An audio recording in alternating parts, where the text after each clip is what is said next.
How to Think Like the Joker from The Dark Knight. Now, The Dark Knight Joker is without a doubt one of the greatest icons in cinema history, and is one of the most powerfulest characters throughout the entire DC universe. And in this video, what I'm going to explore is some of the reasoning as to why that is, and what you can learn from him. Yes, you heard me right, in order to increase the level of power and control that you have in your own life, especially when it comes to the world of business. So sit back, relax, and get prepared to learn how to think like the Joker. Here we go. Now, before we start, I know you may be thinking, why in the hell would you want to think like the Joker? I mean, besides becoming a murdering psychopath, how the hell can learning how to think like the Joker benefit your life? Now, yes, by all means, the Joker is definitely one crazy guy. I'm not. No, I'm not. But the irony is that this one clown, who seemingly appears to never have a plan and portrays this image of just being a mad dog, is actually able to outmaneuver nearly every single power figure throughout the whole of Gotham, and is able to bring the city to its knees. And how he's able to do that is because he is a master at getting people to do what he wants them to do. See, I'm not a monster. I'm just ahead of the curve. Now, whether you like it or not, power is all about getting people to do what you want them to do. And the more power you have, the more you can influence the actions of other people. I mean, this can range from the simple act of getting your child to go to bed, to getting millions of people to vote for you and your political campaign. I believe in Harvey Dent. I believe that on his watch, Gotham can feel a little safer, a little more optimistic. Now, even though the Joker's intentions are quite extreme, and his actions are definitely questionable on the side of the law, you've got to be absolutely naive to think that he isn't a master at controlling situations and getting people to do what he wants them to do. So it won't do us any harm to analyse how he achieves that and apply it to our own lives, our businesses, and in ourselves in a hopefully much more ethical way. We are tonight's entertainment. Now, the strategy that the Joker uses in order to become that calculated genius comes down to getting others to play with the cards that he deals by controlling the options. Now, the reasoning behind this strategy is that the best deceptions are the ones that seem to give the other person a choice. The person you're targeting feels as if they're in control, but in actual fact are your puppets.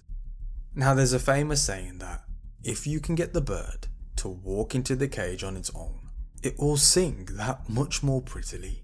And this illusion of control is what the Joker projects onto his targets, and is what gives him that such great power and control over the city and people of Gotham. The fact that he continually gives people options that creates the illusion of having a choice, but they're always set up in a way that they would always come out to work in his favour, regardless of what option they took.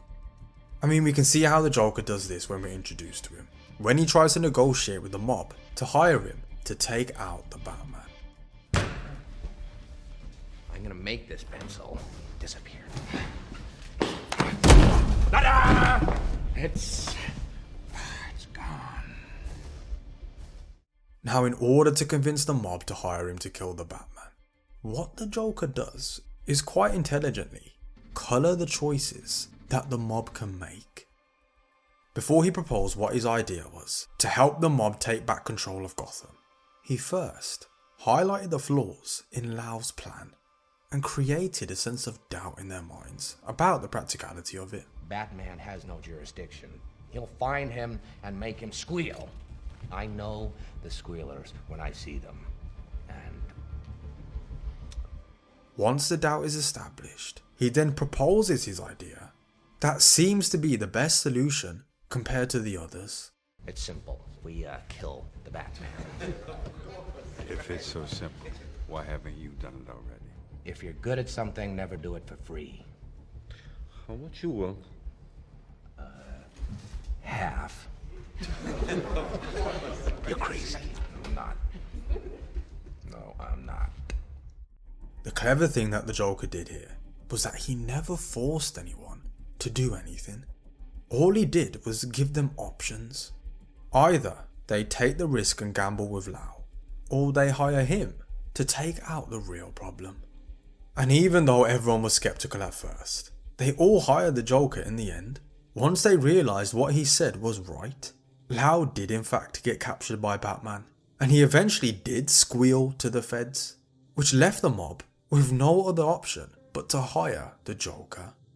Even though they initially laughed at him for wanting half of their money, which by all means is an absurd claim, they eventually had to give in, as they had no other option left to take, leaving the Joker in a massive position of strength, in where he was able to command such a hefty fee. With word out, we hired the clown. He was right. You have to fix real problem. Batman. We see once again how the Joker creates this powerful illusion of choice when it comes to confronting the Batman. You see, this is how crazy Batman's made Gotham. You want order in Gotham. Batman must take off his mask and turn himself in. Oh, and every day he doesn't, people will die. Starting tonight. I'm a man of my word. In this situation here, he gives Batman one of two options. Either take off his mask and turn himself in, or let the killings of innocent people continue. Either way, it didn't really matter what choice Batman would make, because both choices would play out perfectly into the Joker's hands. If he turned himself in, Batman would no longer be a symbol of hope for Gotham. But if he let the killings continue, then he would have just been seen as selfish and evil, making it seem that he has innocent blood on his hands. Either way, no matter what choice was made, it would all contribute to the Joker's goal of symbolically killing the Batman and winning over the soul of Gotham. I mean, he creates this illusion of choice again with Rachel and Harvey's hostage situation. Don't worry, I'm gonna tell you where they are. Both of them. And that's the point. You'll have to choose. He's at 250 52nd Street, and she's on Avenue X. That's just it. Which one you going after? Rachel. He does it again with the Mr. Reese and hospital situation. I don't want Mr. Reese spoiling everything, but why should I have all the fun? Let's give someone else a chance. If Coleman Reese isn't dead in 60 minutes, then I blow up a hospital. And once again with blowing up the two ferry situations. So, who's it gonna be? Harvey Dent's most wanted scumbag collection, or the sweet and innocent civilians? You choose. Even right at the end where both ferries decide not to blow each other up, he himself still has the detonator for both of them, once again leaving him in full control of the situation. Can't rely on anyone these days. You gotta do everything yourself, don't we? What this highlights is the power of giving people a choice, or rather the illusion of one, to get people to do what you want them to do, for they are playing with the cards that you have dealt. What the Joker geniusly does is that he continually makes people choose between the lesser of two evils. But it doesn't really matter what option his target picks, as he designs the whole situation to work out in his favour anyway, to where both of the options serves his own purpose. Now, just to be clear, I'm not saying to go and become a murdering psychopath, nor am I saying to use these strategies to pursue acts of evil, but what I'm simply highlighting is the power of what creating an illusion of control can do to get people to do what you want them to do. The thing is, people do not like getting told what to do, but by making people feel like they have a choice, then they become much more susceptible and much more easier to get them to walk in the direction that you want them to go. This concept is very similar to the famous quote of making an offer they can't refuse. I'm gonna make him an offer he can't refuse. Now the whole point is that instead of telling people what you want them to do directly, which 9 times out of 10 never works, what you want them to do, exactly like the Joker, is create a situation for them, for where it feels like they are making a choice themselves. But the key aspect here is to ensure that whatever choice they make plays out in your favour, regardless of what option they take. I mean, take this scene where the Joker tries to corrupt Harvey. He once again creates the illusion of choice, where he tells Harvey to take a chance on the idea of chaos. Oh, and you know the thing about chaos? It's fear. Now there are some theories to say that the Joker kept his hand on the hammer of the gun, so even if Harvey did decide to kill him, the gun wouldn't go off, which clearly shows that he was the one in control of the situation. Now, even though I believe that this definitely is a plausible theory, I kind of like to lean more on another theory. As we all know, the Joker doesn't have any fear of death, and even in this situation, if Harvey did kill him, it would still play out to his favour anyway, and the Joker would win his battle for Gotham's soul, as he would have demonstrated that even Gotham's White Knight can be corrupted, which was what the point he wanted to make in the first place. The fact that anyone can be corrupted. You live. You die. Now we're talking. Now, just like the Joker, there are multiple ways that you can execute this strategy. One of those ways is by colouring the choices.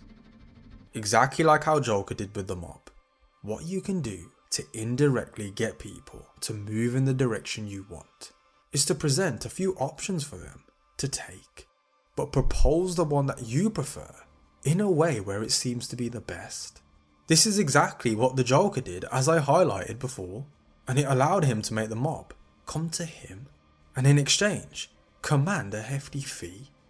Another tactic that you can use is to alter the playing field. I mean, this is how the Joker got Bruce to step forward and give himself up as Batman.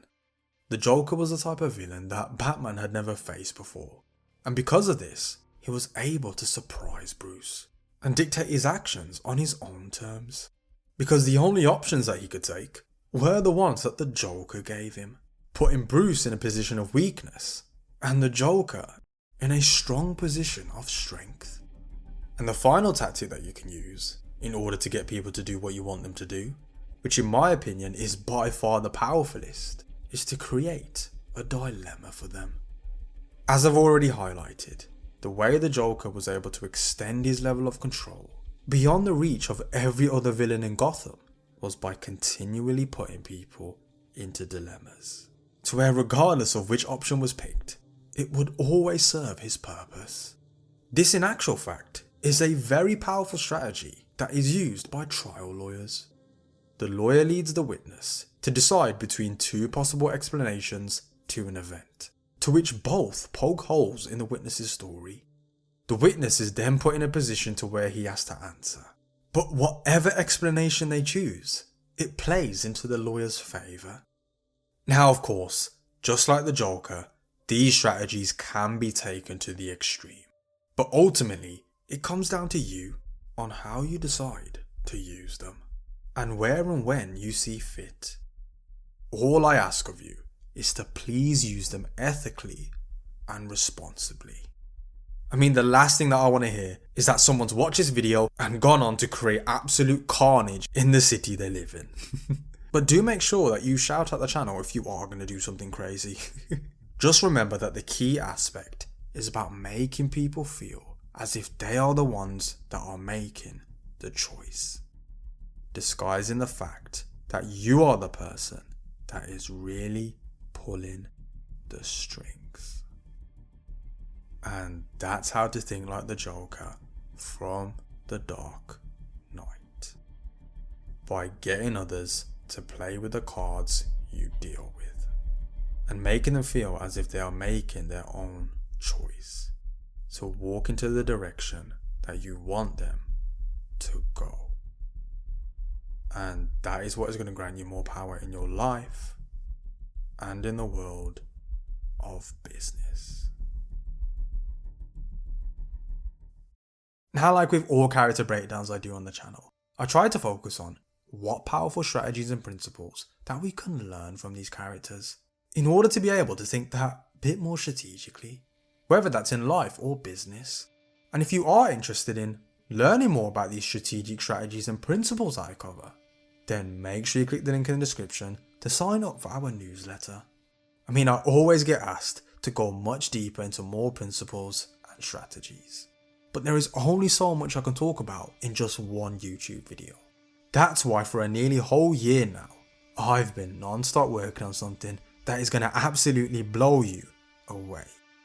I mean, you think you learn a lot from the character breakdowns that I do now?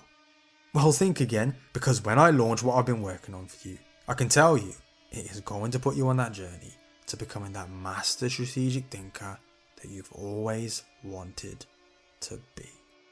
So if you are interested in what I've been working on, make sure you click the link in the description to sign up for our newsletter, as I will be announcing something on there much sooner than you think. And if you like this video, make sure you smash that like button and leave a comment below on what your thoughts and feelings are about the Joker. Comment some of your favourite lessons and quotes from him and let me know what character breakdown would you like to see next. And if you are new to the channel, welcome to the channel, and to all our loyal subscribers, we are glad you are here. We do some of the best character breakdowns on the whole of YouTube, and we aim to produce at least one high quality video per week. So make sure you subscribe so you don't miss out on any golden knowledge. I'll see you soon.